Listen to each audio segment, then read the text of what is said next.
solvent by any indices that you want to look at it. Yes. We might be on our way to bankruptcy by January.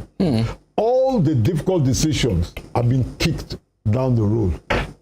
Implementation of the Orosai Committee's recommendations on the cost of the machinery of government been kicked down the road. The unification of the exchange rates. Right. It cannot survive another 1 year of multiple exchange rates. That one too is your wahala from June. The issue of the fuel subsidy, again, is your wahala in June. So many issues. The centralization of the policing system, again, when you take over, your president, you do it. If that is not a poison chalice, you tell me what it is. Yes. And we don't have the kind of national consensus in this country. Because, look, whoever takes over is going to have to make brutal. I'm talking about the most brutal and difficult decisions since the amalgamation without a national social cohesion. The most difficult decisions that you can remember, apart from the Civil War, if you look at 1962, and I'm glad that an economic historian is beside me, it edified Nigeria when we still hadn't completely lost our sanity. If you look at the Hansard of 1962, and you look at the opening speech, the motion which the Prime Minister Abubakar Tafawa Balewa presented the austerity measures. Then look at the speech by the leader of the opposition, Chief Obafemi Awolowo, accepting the austerity measures. It was Nigeria at its finest. No. Because in spite of the political differences between the NPC, NCSC coalition, and the action group, UMBC, NEPU on this side, Awolowo, as the leader of the opposition, said, look, let us set this political differences about this about 9 months. So I mean, it's sort of an elite consensus there. Exactly. God bless you. Thank you, Dr. Gwen. Are you seeing any sort? May 29 is around the corner. It's weeks away. Are you seeing such an elite consensus of the way that Obafemi Awolowo supported the Prime Minister motion moving the austerity measures? You are not. If you want to be honest with yourself, when I say a poison chalice, you get poison chalice. You get what I mean? He might have been given a poison chalice now because you have been paid a salary every month. You have all the appendages of power, which I can only fantasize about, and yet on every issue you say, whoever the president, when you take over, you take it. That's what. Look at what happened in Kenya, where there was still some amount of elite. Ruto came in 18 minutes. He eliminated the subsidies. I can't see anybody doing that here. No, I mean, if you fact check it, 18 minutes. I was watching it. This is going to be nasty, but it's going to be difficult. Within 18 minutes, he used executive 18 minutes of being sworn in as 18 president. 18 minutes after being sworn in, the man dispensed with all these banquet and all these all these banquet, all these. No, I said I don't have time for that. Because he said people cannot be seeing me doing banquet. Immediately the Chief Justice, when I'm going to have to give them some of the nastiest decisions they have been given since we got independence. So Mr. Adimilu, I think we need to come back and actually dwell on what lies ahead of the next president of Nigeria. Lies ahead of because what you're saying here is, at this juncture, we need sort of an elite consensus. It's not going to be the executive alone to work together. A lot of bills need to be pushed for them to. So we will come back to that and look at what should be the priority, which areas should be priority areas for the next president. But on this matter, this election violence, fortunately we've not had. I hope that we do not begin to get reports later in the evening or afterwards. But from what we've seen, it appears that it's better than what we anticipated. Comrade Babalola. I want to believe that it's all because of political socialization, and again, people are well informed now. Now, why do we need to kill ourselves because of what is not even up to what we should fight for? And again, when you look at the age of those people that are always engaged in this kind of thing, so I think those people that are their productive age, a failure on the part of the government to give them what is needful or what is needed for them to be engaged in one thing that is very productive, make them to engage in things that they know could bring a sort of violence and disruption. And I want to say that the next person that is going to become the president of Nigeria has a very serious work to do as regards that. Unfortunately, we are no longer in the days of Awolowo and Zik, when the three of them, they will sit down together or sit at their very confined and intellectually they will be solving the problem of the masses. What we have now at this very time is those who are ready to brag with the little money they have to get into. So I think that will form part of what we'll discuss later. Maybe do we have leaders again in the mode of Awolowo or Azikiwe with Tafawa Balewa, Sadauna? Do we have leaders who are intellectually driven, who spend the night thinking over Nigeria's problems and also thinking of solutions? Before Dr. Oguyemi comes in, because I've been unfair on him as usual. Yeah. you are putting the cart before the horse. Oh, okay. Before you go to do we have leaders? Yes. You must first of all say, do we have political parties? Oh, so it starts from the platforms. Ideologically based to produce a leadership. You see, I'm very careful about this great man theory of history. I think it's been debunked a long time ago. The idea that one fantastic, charismatic figure changes the course of history. I think that Macaulay type interpretation of history has been put inside this thing. Even when I was in secondary school, which was a long time ago, I think we should be very careful. Before Dr. Oguyemi takes over, I think we should now look at the fact that non-ideological based political parties, which are really special purpose vehicles, because what you have today are special purpose vehicles put together to gain office and share the spoil of office. You and I know, for example, that if you look back in 1979, Chinua Achebe, one of the best and brightest of a general research of the PRP. Yeah. I was a member of the PRP. I was just the Aminu Kano party. Yeah. But now, in the last 30 years, who have you had is the director of research of a political party? And that was in the 50s, 60s, and then in 79. That was one of the most prestigious offices in the political party. Today, people like, I don't want to embarrass anymore, but people like Dr. Oguyemi should be the director, no, I'm not joking, you should be the director of research, because director of research of a political party, where people like Chinua Achebe, MCK, Ajulotu, these were the brightest of a generation. It was a key post in the political, even today in the United Kingdom, for example, when they say that this person is director of research of the Labour Party, that's a very important post, because he's the person who is the engine room of the party. He's the person getting the Labour Party, which is today in opposition, ready to govern. So he influences policies, policy direction frameworks and everything. The engine. If you had proper political parties, like we once had in Nigeria, by now, whoever wins this election, it's not my business who wins. I go with whoever INEC declared the constitution. But whoever wins this election, just to show you that we're in more trouble than you are taking in. On this day that you and I are talking in this beautiful studio, this person should have a finance bill ready to be fine-tuned to present to the National Assembly by the second week of June. That's it. Look, Tony Blair and Gordon Brown, they entered, after 18 years in opposition, they entered Downing Street on a Friday. They were sworn in on a Friday.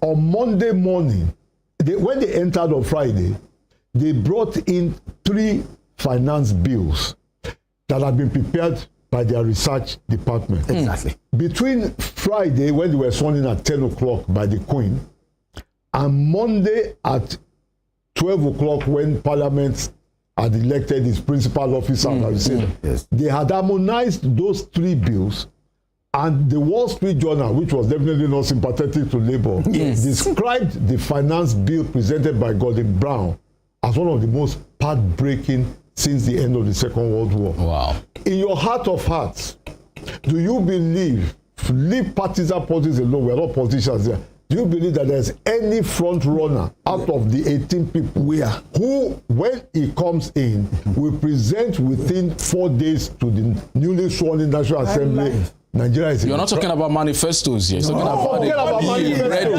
the parliament. Parliament. This we're in a crisis. This is the finance bill. All right, so I mean, we'll come back to that.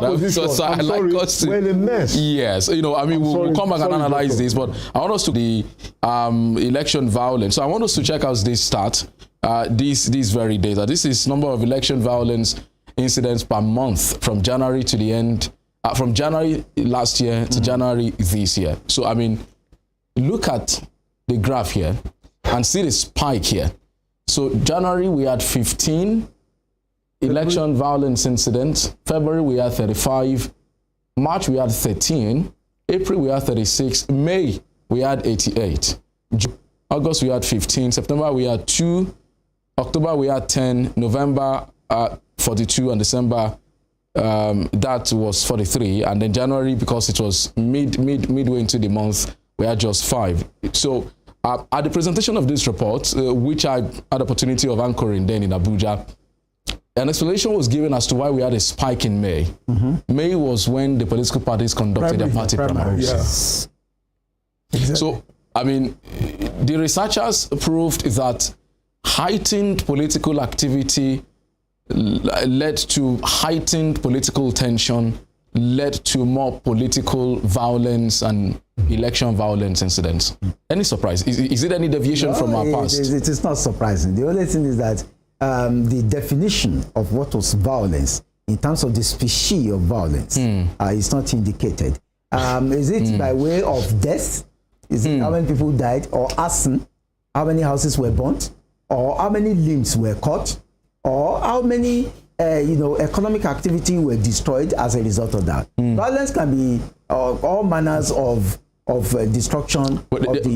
They actually recorded of those incidents, yes, 170 deaths. Okay, and electoral violence can include all manners of physical, pugilistic affairs, including beating, caning, and all manners. Yeah. I want to support Dr. Oguyemi. You know, when I see statistics like this, I hope you won't kick me out of your studio.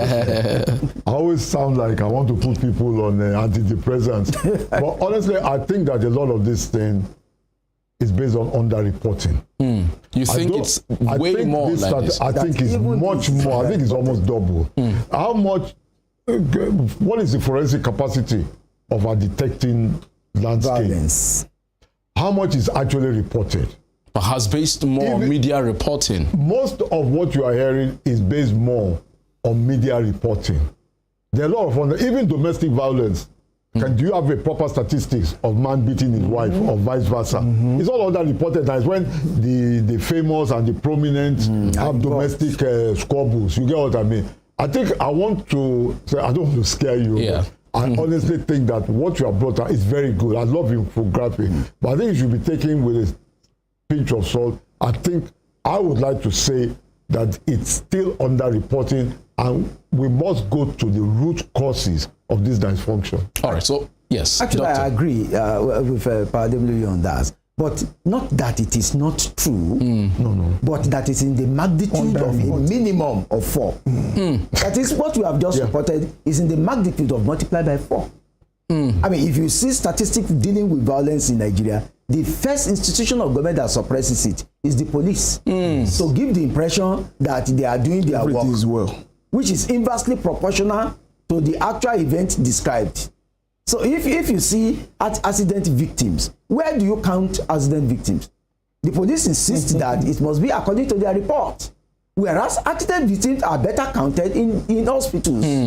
Even for communal clashes. Yes, even for communal there is an official figure, there is a communal figure, there is the media figure. Exactly. So we have disparities in this area. But the truth to which we should drive is in the magnitude of 4.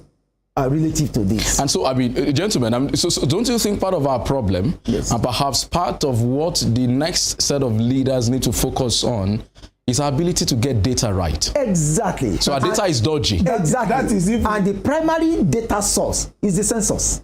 Once you cannot do your census well, or your census is suspect, or is done for the purposes of getting the larger share from the federation account, then the country is in trouble. There's one great scholar. His name is W. Stoper.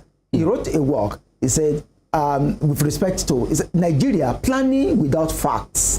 I mean, imagine a person that is planning without data. Planning without facts. You know, you are trying to plan for. That's why we are not developed. We don't have that from the world. Even the National Planning Institution, the Ministry of Economic and National Planning, has confessed that no, the basis of our planning are actually 40. Most of it based upon political exigencies and some lies, really. Because I mean, as Doctor,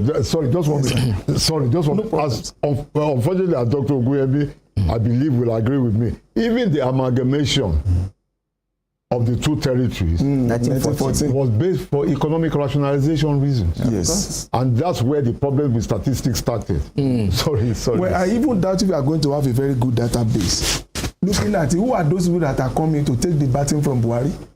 What is the difference? What are they going to do differently? Who among them can we even rely on that this was going to give us a very better Nigeria? I think we are at a siege in Nigeria, except we work very hard. Okay, so I guess you begin to look at what lies ahead. Yes. So at this stage, just that we do not know the result, but I'm sure that the election has been lost and won. Yes.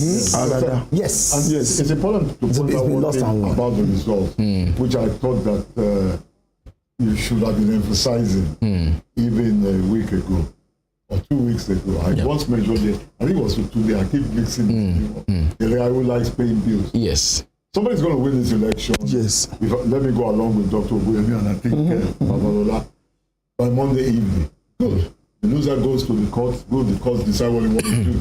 There's one point that you have to now start thinking about because it's part of your responsibility as an outstanding media. I'm ready to place 1 million naira. I don't have 1 million naira on the table, but I'm an honorable man. I'll find it. I need to pay 1 million naira. Nobody who's going to be declared winner by INEC on Monday or Tuesday later is going to get up to 34% of the total votes. 34%? I am ready to put down 1 million naira. I'll find the money for you. If you want to give me an escrow account, I'll go. That comes with danger. Shagari got 32.6% in a similarly competitive election in 1979. This is not the kind of duopoly elections we've been having since 1990. No. ACM versus PDP. This is a just like 1979. Now the issue now is this. I believe the person who will win will get something like 33.6% of the vote. Now, it's 33.6% of the total votes cast. Of course, you'll get the spread in 24 states. Yes, of the 36. But how do you take the most difficult decisions this country has taken since the amalgamation, since independence, with under 34% of the national vote? The reason is clear. It is because we are using the simple first past the post system. Were we to be using proportional, take for instance in a vote where we have 100, somebody takes 34 and you say he has won, and some other people that has not won have taken 66. You mean combined? Yes. That means the person you said has won is a minority. Something similar to the election results we had in Oyo and Ondo State sometimes, where combining the figure, the votes of the opponent was more than that of the one declared as the governor. The same thing that happened in 1979. Same thing now. Awo was in control of 5 states. Zik won in 3 states. That makes it 8. PRP won in 2 states. That makes it 2. GNPP won in 2 states. That makes it 12 out of 19. And the person who won 7 was the president, and those who won 12 were the losers. I think there is a solution to that. Anybody who won below the expected percentage should be compared to form a government of national unity. But is there any compulsion in our laws for you to come on? I just told you that in our constitution, not until we are able to separate the conventional way from the constitution. But the constitution is so silent. Yes, so, you know, we need to engage convention. If it's convention, then that means there's no compulsion. There's no compulsion. See, there are some things when we have a very serious problem. Then you take a very drastic solution to it. We know Nigeria, and that is the more reason some of us are saying that all this democracy we are talking about, let us come to this homegrown democracy. Let us bring our culture into factor when we are considering democracy. If we want to do it the Greek way or the American, we will still be failing. Okay, look at what doctor said in 1979, 1983. Somebody got 7 states, and we made sure that okay, this is the person that's going to become the president of Nigeria. And we could see they didn't. They didn't with MPP to be able to govern. I know because at the National Assembly. I am expecting that kind of thing should be done again. The issue that you have to be looking at right from now is the kind of National Assembly that is going to emerge by Monday. We are assuming right now that it's going to be the old PDP, APC. But I think that the kind of seats that Labour too will put and Wakwanso, you see, you might have a National Assembly in which you are back to whoever wins the election having to form like the MPN, MPP accord of 1979. We have to start looking at this because look, what this country needs today, right? If we don't take these difficult decisions, I know that I have a friend, Dr. Oguebi, who is will go bankrupt by January. The position Nigeria is in today reminds me of when I was an undergraduate a very long time ago, and we all fixated on something I've always remembered since then because of this dysfunction in Nigeria. When Italy was at this same stage, the country was about to break up. I was in my first year at university. They formed what we need today, but what is not going to happen. They formed what they call the compromesso historica, historic compromise. That for 15 months, we will set aside partisan politics. Take the most brutal decisions that Italy has taken for about 70 years. Let everybody swallow the bitter pill. They will dissolve the historic compromise after 15 months. They will begin to abuse each other's grandfather. Again. And that was achieved. Of course. There would be no Italy today. Very good. There wouldn't have been any. There would not have been Italy today without the historical. Look, if you look at the difference between the Communist Party, headed by Togliatti, and people like Aldo Moro, the Christian Democrat, it is still unbelievable. The historic compromise was worked out in 72 hours, 3 days. It is still impossible to believe today, that Togliatti and the Christian Democrats who sit in this room the same and not kill each other. What is the difference between all these people?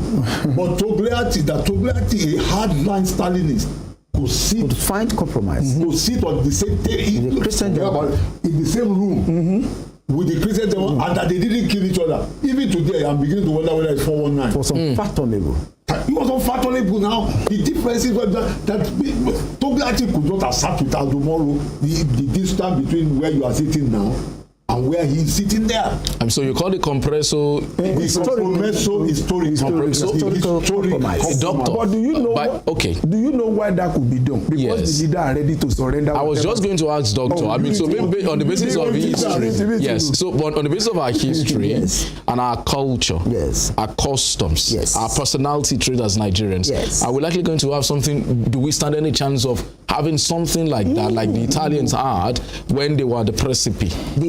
Our constitution has foisted upon us the impossibility of that.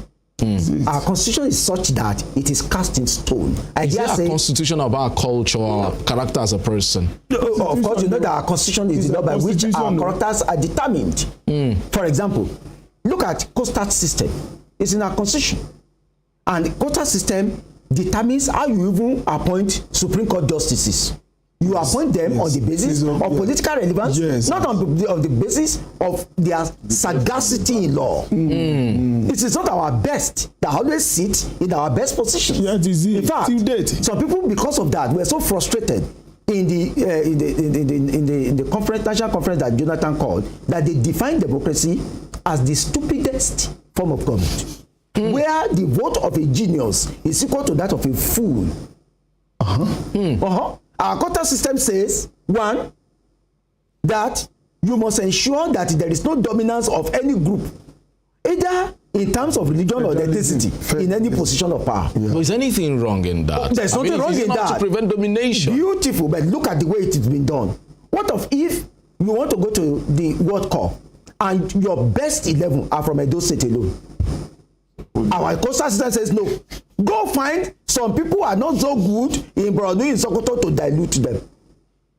Sir, let me and what you are doing will be correct. It will be legal. Sir, let me join you in that area. This man, Sule Lamido, when he was the CBN, governor CBN at that time, he brought in about 150 personnel from the north. And they asked him questions. You mean Shiroma? Lamido Sanusi. And they asked him, why are you doing this? It was as a result of accumulated opportunity that we had in the past, and we were unable to use it. Therefore, we are bringing these people.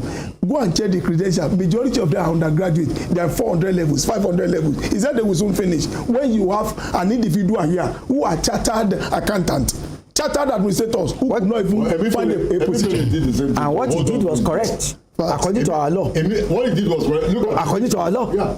So, and that is the more reason I am questioning the idea of constitution. Let's set it, even a constitution. Let's use convention. If we had the leadership, I think where I might go halfway between Mr. Babalola and Doctor, if we had the leadership, it's part of the constitution. However, there was only the constitution that said that should be an MP and MPP accord. Yes. The problem these people have is that they are coming into power on the basis of a special purpose vehicle to share the booty of war. That is the Commonwealth of Nations. Ideologically oriented parties like they had in Italy. The winner of this election, knowing that he was being handed a poison charges, would initiate a discussion and say, let's have a history component for about 14 months. So this is the 4-point program. Yes. This is how the legislature, working with even civil society, Yaga, Africa, everybody, churches, the mosque, everybody, let's take this bitter pill. After 14 months, we start abusing each other again. It can be done. But when you have British era, people, because like, look at what would be the political framework and environment, constitution or no constitution, if you had gotten it right. And over the last 15 years, like Egypt, you had created 10,000 factories. Now, you tell me, what will the political atmosphere in Osun State be if Osun State, over the last, say, 15 years, had created, let us say, 9 factories. Let's say 3% to that. Like I said, Nigerian textile mills at its height, I think that's a banker there, 16,400. I still remember as if I'm coming for a job exam. Like Doctor now said, if you had 3 factories per central district, yes. Each of them employing, let us say, 5,000-6,000. Yes. With the multiplier effect. The political atmosphere, wouldn't it be different? The person snatching ballots, if he was excuse me, sir, will not be available to start. Will it be snatching? There is no business of government. I used to hear that word. The government has no business in business or something like that. Now let me say this: if there are 3 factories, as you have said, in each senatorial district, yes. The problem we are having in Nigeria is that the next person that is going to take government from me may not look into that direction, and therefore it will become moribund. Because are we not having it? That's exactly what the position of Adimiloye is perfect.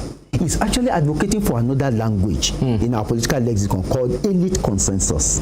Once there is elite consensus and there's no society where the ordinary man governs. Elite are the ones that govern. Yes. Whether religious elite, political elite, intellectual elite, labor elite, business elite, banking elite, financial elite. Elite is in charge of the whole world. In that instance, if we have elite consensus with respect to Nigeria and governance, the first thing, because I don't envy the next president, is to call. It's a clear conversation that we'll have, maybe today or tomorrow, because as it doesn't begin to cover it. But we need to talk about what lies ahead of the next man in Aso Rock. You men seem to be very worried for him. Very worried. Very worried. Example before we change the subject. Yes. Which I know Dr. Buyami and Mr.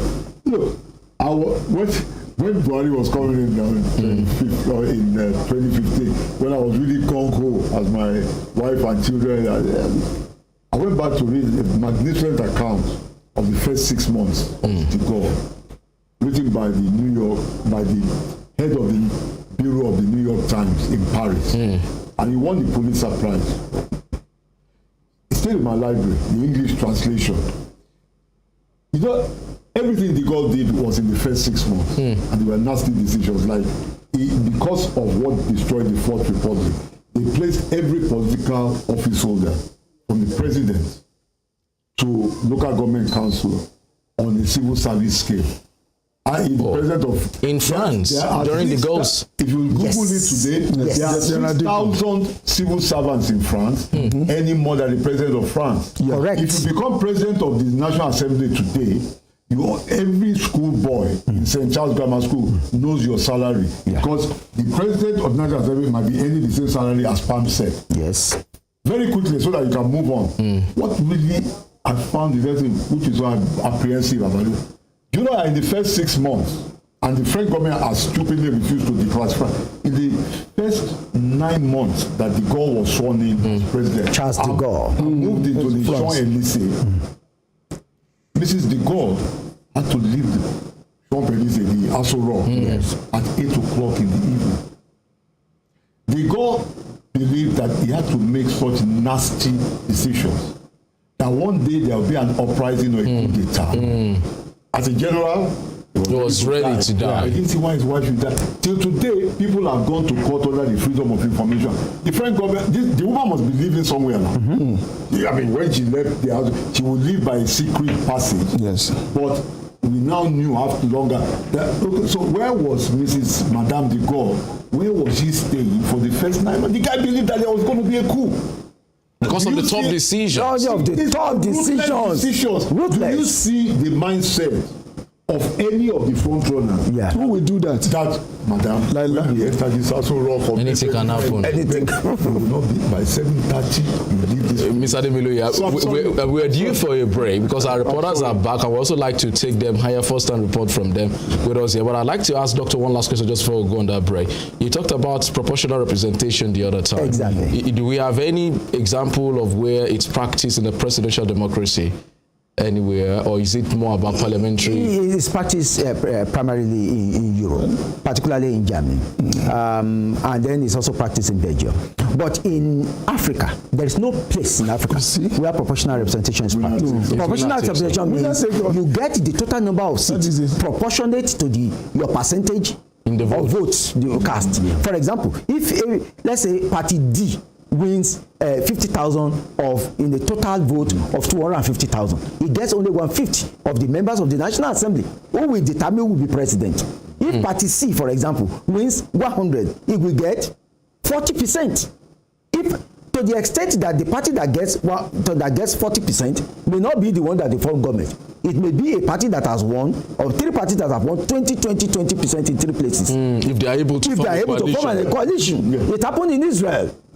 Israel is still using proportional representation. You know, so how then do you now determine? Okay, so if for Osun State, for instance, yes, we have 10 representatives contesting for a seat. Yes. So if their party win 40%, 20%, and so how do you determine which of the contestants, take up the seat of the party? Beautiful. That is why proportional representation is not practicable in the presidential system. It's only in the parliamentary system. It could be where the assembly elects the prime minister.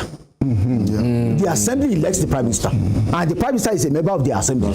So that if he misbehaves, the assembly disciplines him during question time, and they can pass a vote of no president to remove him. The electorate do not elect the president directly. No. The leader of the country is elected by the representative of the people. We need to run now. I mean, so it's a fantastic one, but we'll still crave your indulgence to come back again after we've taken, our reporters who have returned from the field, so we can hear first-hand report of their experiences. Well, that's Wstv-Rave Fm Mandate 2023 studios. We'll take a break now.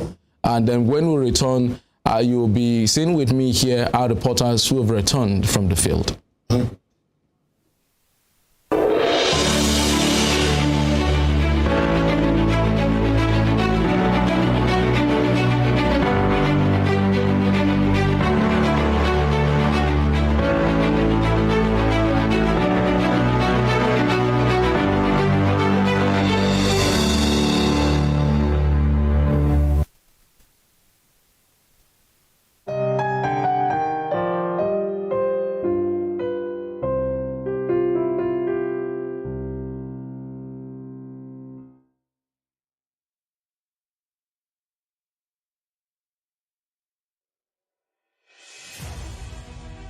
Can you imagine the feeling when you get projecting culture and tradition to the world?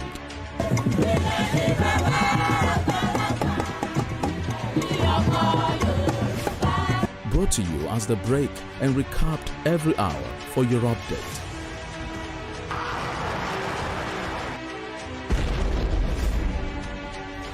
You must never forget the sacrifices of the heroes of Nigeria's democracy. Produced and brought.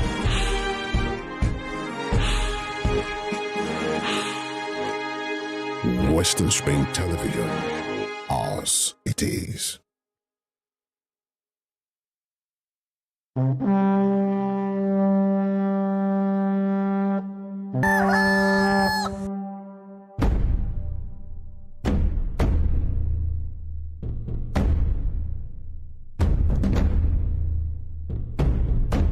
Àtótó arére. Kò ṣeé má gbọ́ ìròyìn.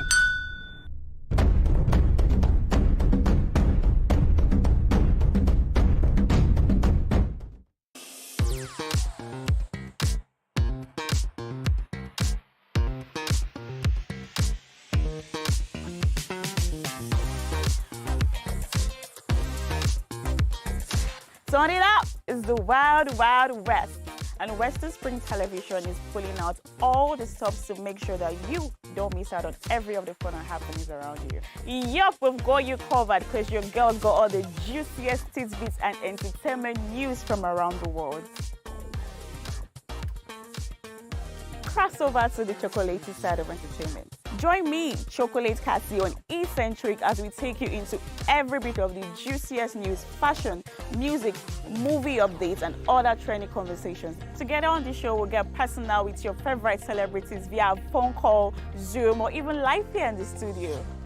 Eccentric will be shown on your TV screen on Western Spring Television, channel 190, only on StarTimes.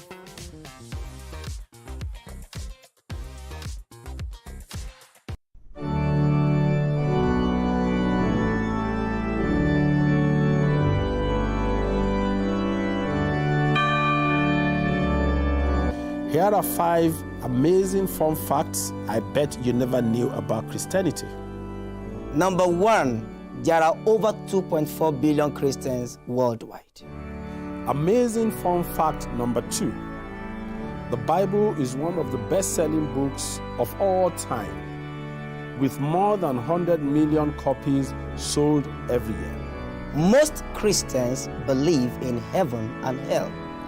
The Bible is the most translated book in the world, with more than 3,000 languages. Amazing fun fact number 5. Most Christians throw science out of the window without realizing that most scientists are Christians. Hello, I am Pastor Steve Akinwumi.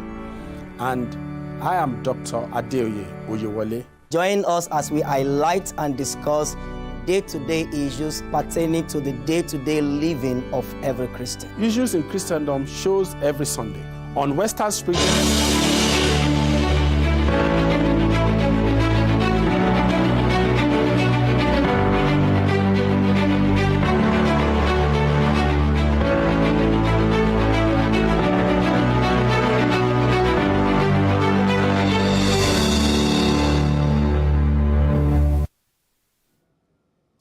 All right, thank you so much for staying with us to see the Western Spring Television and Rave 91.7 FM Mandate 2023 studios. We've been bringing you up to speed about events and activities all over the nation since 8 a.m. this morning, letting you to voting activities and all of the other development incidences here and there, and some of the challenges that in many cases INEC has been able to overcome. We have some of our reporters joining us live in the studios now. Some of our reporters who were in the field all day, capturing the voting process. They'll be sharing with us their experiences. Biodun Ajibade was with Emmanuel Ujadegele, and they majorly or in part covered Osun Central Senatorial District, and also Joseph Atewe, who was with his man Friday, Dayo Derinu. They were the Osun East Senatorial District. He's also here with us this evening. So guys, welcome and well done. Kudos. Biodun, so tell us, how is the process? We started monitoring the process right from Oshogbo, the Osun State capital. We visited different polling units in Osun, in Oshogbo, before we headed out of Oshogbo. Interestingly, the turnout was quite impressive. On our way to polling units along Misale, Osun, Okebale, we met people already gathering themselves on the queue even before the arrival of INEC officials. And we also recorded early commencement of polls here in Oshogbo, the state capital. Most of the polling units we visited, INEC officials were on ground as at 8:05 a.m. in the morning, putting things in place for smooth conduct of the election in different polling units. And we also recorded good conduct of people. They queued up, waiting for INEC officials to begin the process and also exercise their civic responsibility. In Oshogbo, everything went peacefully to a large extent. Voter turnout was quite impressive. We also visited polling unit of stakeholders involved, candidates involved in the elections, also capital, and everything went on smoothly. We also monitored the functionality of the BVAS machine, and almost all the polling units we visited in Oshogbo, we didn't have any record of BVAS non-functionality. And from Oshogbo, we headed out to Iragbiji, where we met the immediate past governor of the state, Gbega Oyetola, at his polling units, who also did come out to cast his vote. And he spoke to reporters at the end of the exercise, commending INEC and also commending the people for coming out despite the current situation in the country. He said he really wanted to thank the people for coming out. But in Iragbiji, we visited some polling units. The process, it was a peaceful conduct, just like we had in Oshogbo. The turnout in Iragbiji was also impressive. We had a mix of the elderly people here in Iragbiji who came out in their good numbers to come and exercise their civic responsibility also.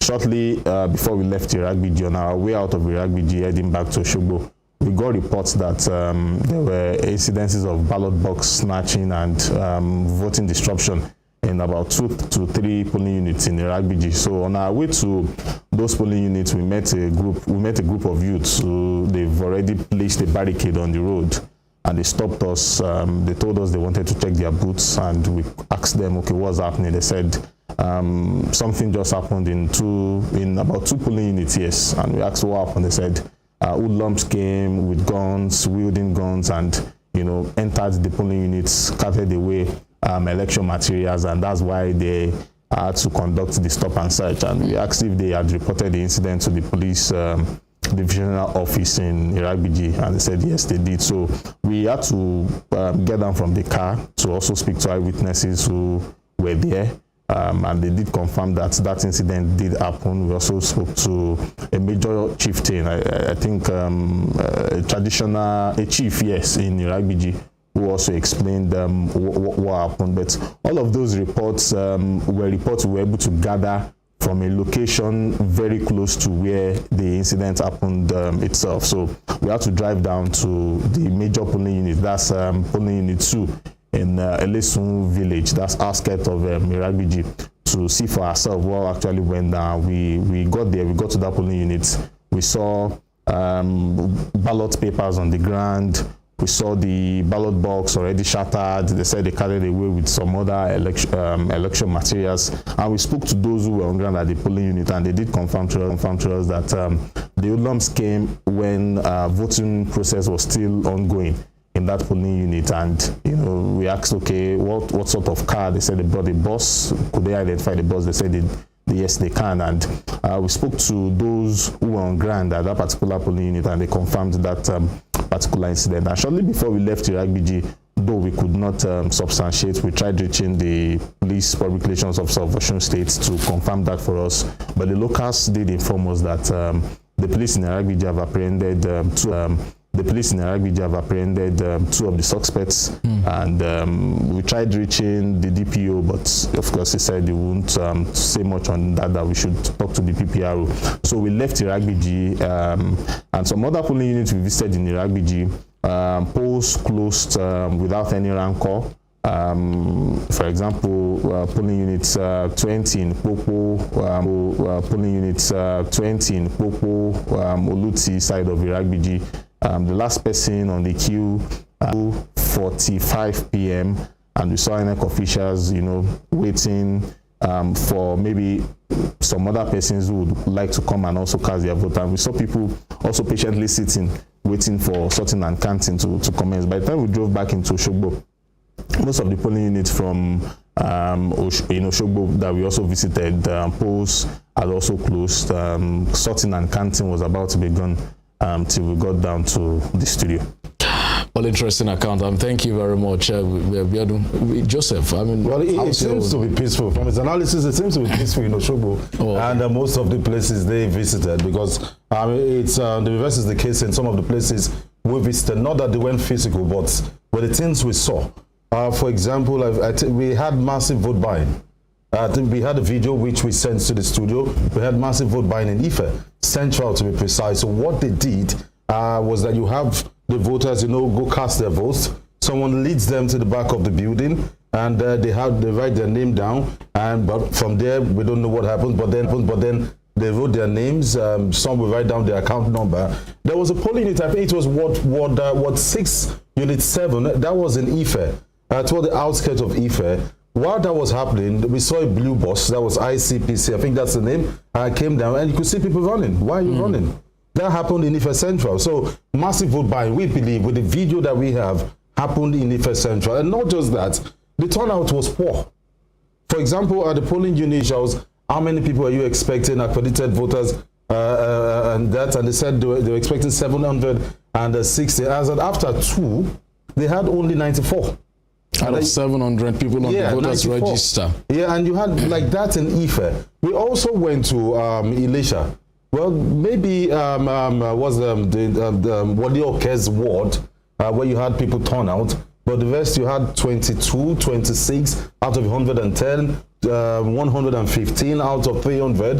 That was what you had in so many places in Elisha. So the places we visited, there was low turnout. Low turnout. Low turnout. Okay, so Biodu, did you witness incidences of vote buying, like he said, in places where you visited? Not as profound as Joseph's case. The only form of vote buying we assumed were chants of women. We were packed at a particular polling unit, and we heard chants of some group of women, saying in Yoruba language. We've not seen alerts, we've not gotten alerts. So we moved close, we tried to engage them and ask, okay, where are you getting, what kind of alert are you expecting? What kind of alert are you expecting? Who is sending you the money?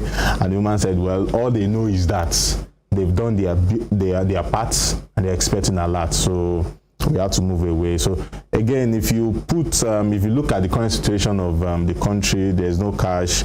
The only reason why you would chant we are expecting a lot at the polling unit if there is an exchange of if there's an agreement, okay, you vote for this, then we'll transfer this amount of money to you. So apart from that chant of we've not seen a lot, we didn't see any place, or we didn't see anywhere where some people were gathered, okay, with maybe sheets of paper and a pen to write account numbers and all. Oshogbo, in Iragbiji, everyone were just complaining. It was visible. They were angry about the fact that there was no cash. Even some were complaining that it was a bit difficult for them to get to the polling units, that they had to probably crowdfund. So were they complaining that they couldn't sell their vote, that there was no willing buyer? But the fact that personally... Yeah, in Oshogbo, in BCJ area, there were complaints about promises being made to them. I think some had gone to meet prospective voters to tell them, okay, if you vote for this, we'll give you this amount of money. And they were complaining that the party agents, that they have a general excuse to give them now by saying there's no network and there's no cash, say that, okay, and there's no... what they have to do now is just to go to the polling units, go to the ballots, cast their votes, and then go home. But the general complaint was more of the lack of access to cash and, of course, the current situation of the country. So, apart from that, we